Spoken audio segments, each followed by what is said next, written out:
Hi, my name is Mark Crawley and welcome to Diversita Connect. Today we're going to talk about masking and I suppose more specifically the impact of masking.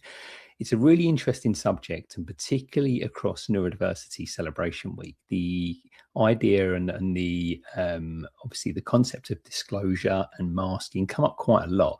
So I thought it was quite topical just to maybe give a brief summary around what is masking from the perspective of our community, right? Because that's obviously who it's impacting the most, and it's one of those, I suppose, subjects that I hear discussed quite a lot on our community meetups and with the neurodiversity community when we catch up. So we thought to have a bit of an overview today, if that's okay. So if you're watching this on YouTube or on Diversita Connect via our webinars, then welcome. Of course, if you're listening to this on Spotify or any podcast, then hopefully it's useful as well. So in terms of the what we're going to discuss, let's cover the definition first. So the definition of masking, or in some instances it's called camouflaging, it is definitely considered a social survival strategy where ND individuals consciously or sometimes unconsciously sort of hide natural traits to try to fit in with what's considered often a neurotypical world. The one thing we will say here is it's definitely full-time, right? It literally can sometimes take up most facets of your sort of social interactions, workplace interactions, educational interactions, etc. And it's often described as being an actor on stage 24/7 with no script or break. We'll talk a little bit about sort of downtime and recovery mode and those type of things in a second.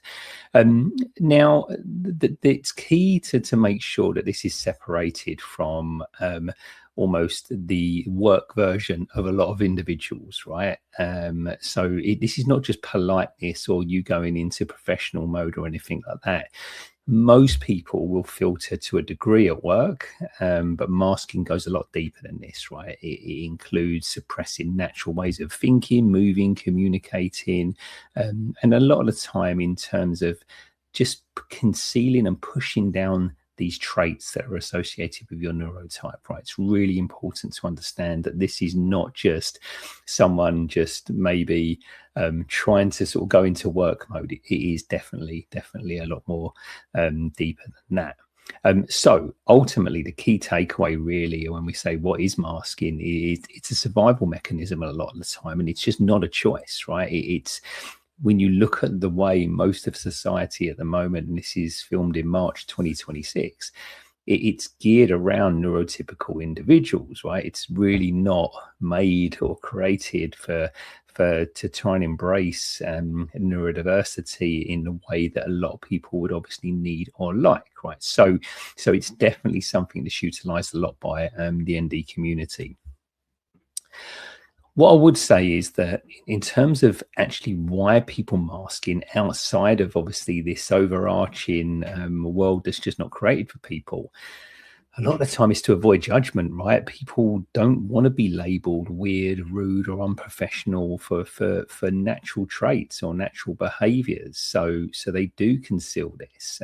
We often hear particularly autistic individuals being described as blunt or forthright, and a lot of the time that's just the communication style, right? And so sometimes people need to put on a sheen for this to try and avoid questions, etc.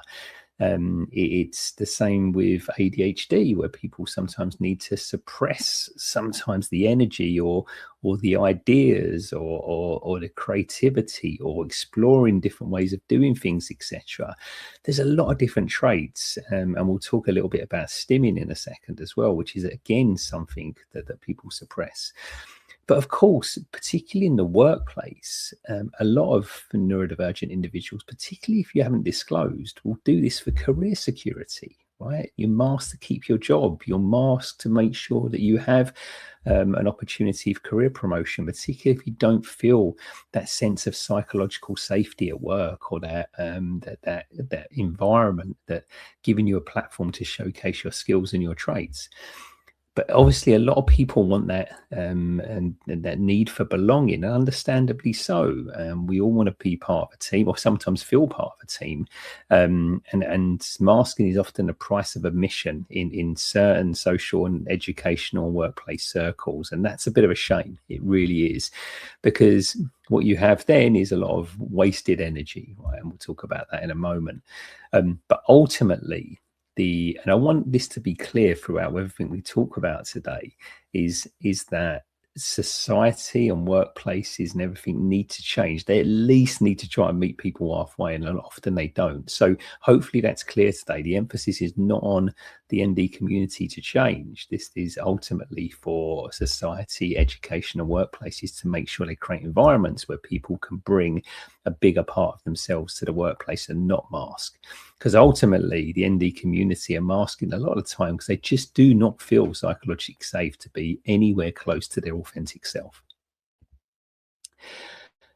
So what does it actually look like in terms of day-to-day and specifics? So things like forcing eye contact, right? We always, when we do training, often bring up the fact that it's quite nice not to have your camera on for the entire meeting, right? Particularly if it's an hour plus. I understand sometimes that to try and create a little bit of a bond, managers or the heads of the meeting will say, look, can you have your camera on at the start to do quick introductions, etc. But having it on for the entire meeting is exhausting. It really, really is.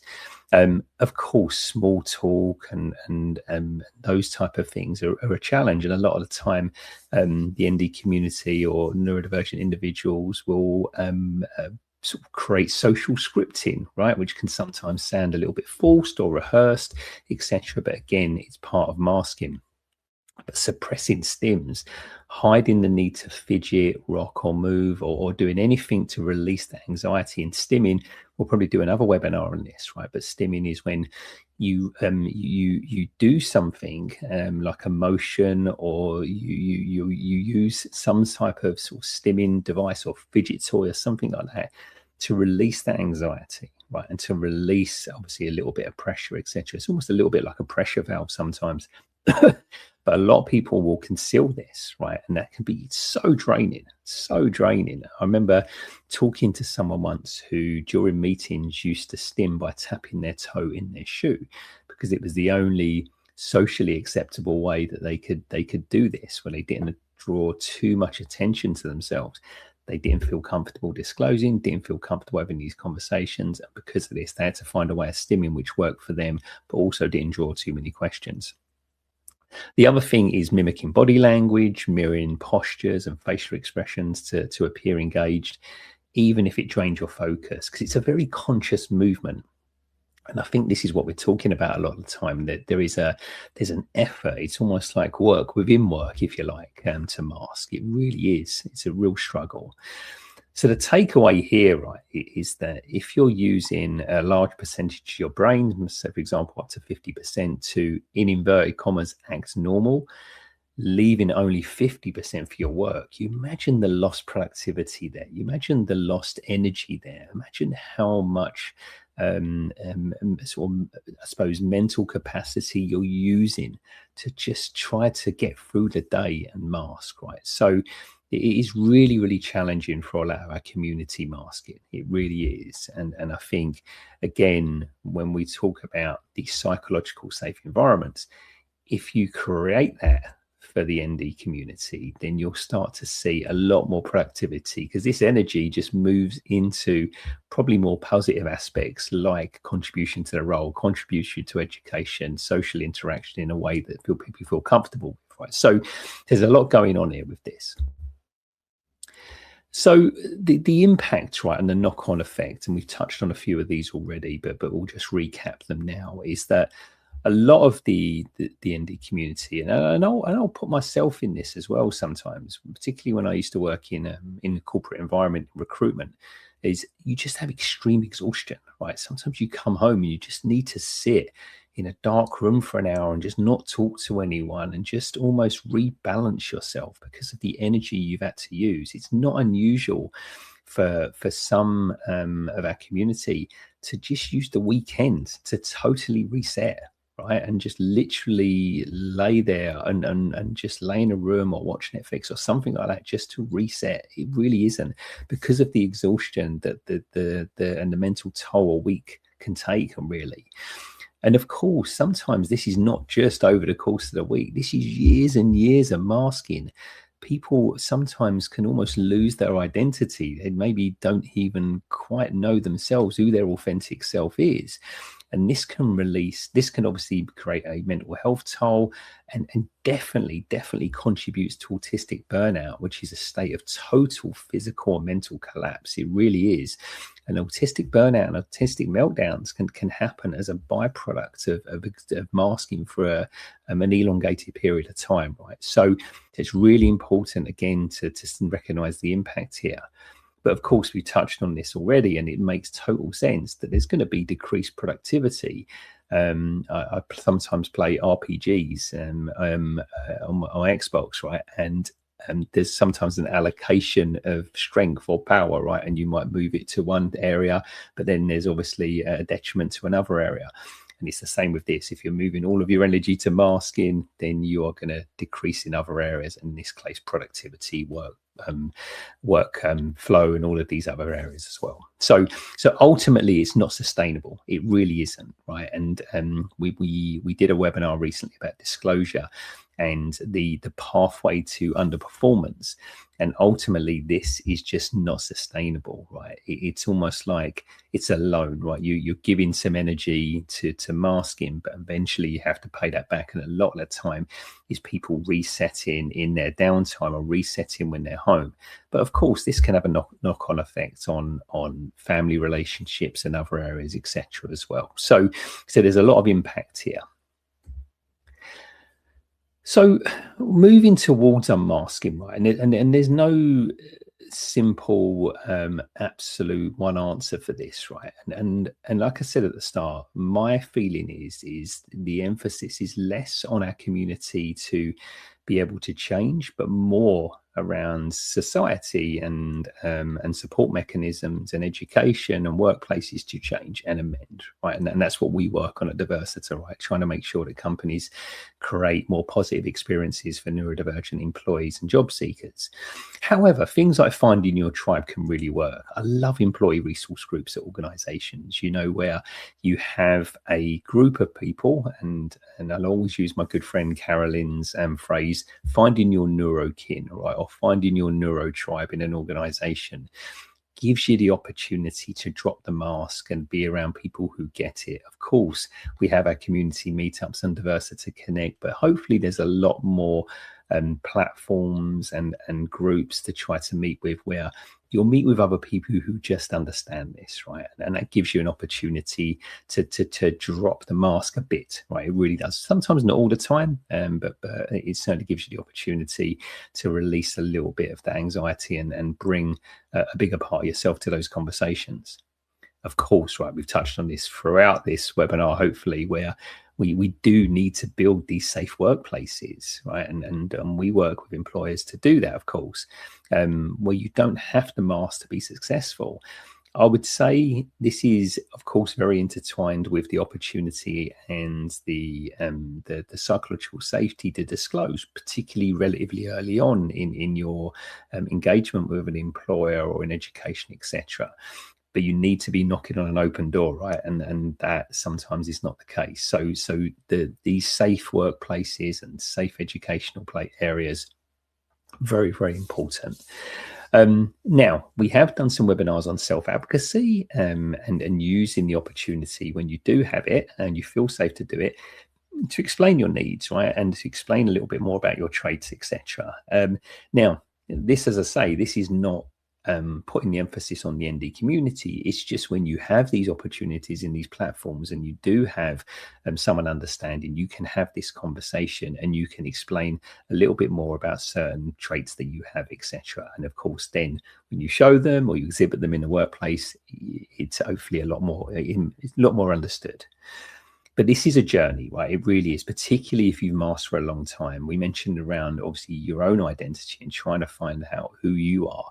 Now, we're not experts in coaching or anything like that, but sometimes working with a coach can really help with that.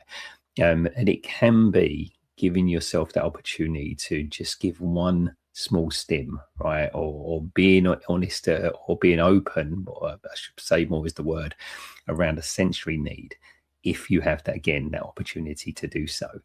So look, the key takeaway here is that you're definitely your most powerful and the most productive when you have the safety to be yourself. But let's not lose sight that the emphasis is on others a lot of the time to create these environments for you to feel that way, right? Again, I'm not trying to sound too idealistic here or anything, right? I understand the challenges and the balance of workplaces and working environments, etc. But there's just not enough opportunities for people to disclose. There's not enough opportunities for people to feel safe talking to their managers. There's some really, really good practices that we do see on a day-to-day basis. And there's a few organizations we've worked with recently where I'm starting to see this take place. But ultimately, there's not enough, right? So again, we educate organizations on the fact that a lot of your employees are masking, and these are the reasons why. So of course, hopefully that will start to change. And then when employees have the opportunity to have these conversations, they can unmask and of course be far more productive, far more happy, have more energy, all of these things that we want, right? So again, hopefully this has been useful today when we're covering masking. So the next steps of this is, as of course, this is always added to our webinar collection. It's also, hopefully, if you may be listening to this on YouTube or on Spotify, on one of the podcast channels, we hope it's been useful. When this goes out on a Monday, we also have a live webinar discussion at 6 p.m. on the Wednesday afterwards, and that's the same for all of our webinars on Diversita Connect. So again, if you are watching this on YouTube or listening to this on a podcast, please click on the link. Please join Diversita Connect today. No charge at all. We do have a donation model, but it's certainly not mandatory. And most of our users are accessing our resources for free, which we're really happy to do. And of course, look, if you are a Diversita Connect member or one of our annual members from an employee perspective, you can access me on direct messaging if you've got a particular situation you'd like advice on. So we really hope this has been useful today. I mean, thank you so much for watching or listening. Masking is one of those subjects that's quite close to my heart because I just see the impacts and our community on a regular basis. But look, hopefully we are continuing in 2026 to move in the right direction, but we do have a journey to go. But for now, thank you so much for your time. Really appreciate it. Look forward to seeing you or speaking to you next time. Thank you. Thank you for watching. Make sure to like, comment, share and subscribe. And scan the QR code to join the Diversita Connect community.